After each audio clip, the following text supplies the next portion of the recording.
Bonsoir à tous, aujourd'hui je vous présente Chien perdu et cœur solitaire de Lucy Dillon, paru aux éditions L'Archipoche.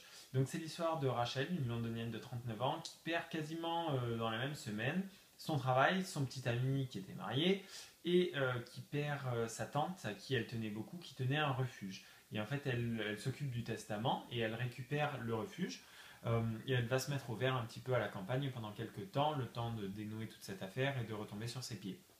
En parallèle, on a deux autres personnages féminins assez forts. Une qui est mariée, qui est comblée avec son mari, mais qui ne parvient pas vraiment à avoir d'enfants.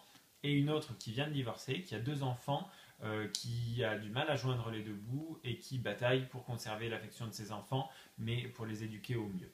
Voilà.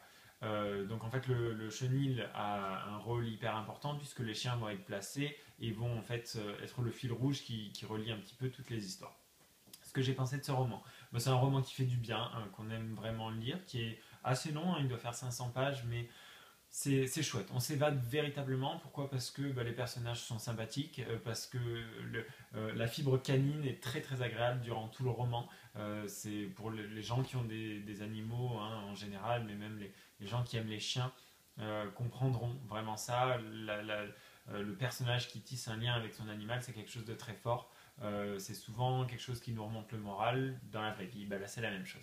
Donc, c'est vraiment un roman feel good qu'on aime lire parce que bah, ça nous sort du quotidien qui est parfois un petit peu difficile. Et j'ai vraiment passé un chouette moment. Donc, n'hésitez pas si ça vous intéresse. C'est Chien perdu et cœur solitaire de Lucy Dillon, paru chez l'Archipoche. Genre, rien que la couverture fait envie, je trouve. Voilà. Et moi, je vous dis à bientôt pour un prochain blogueo. Bye.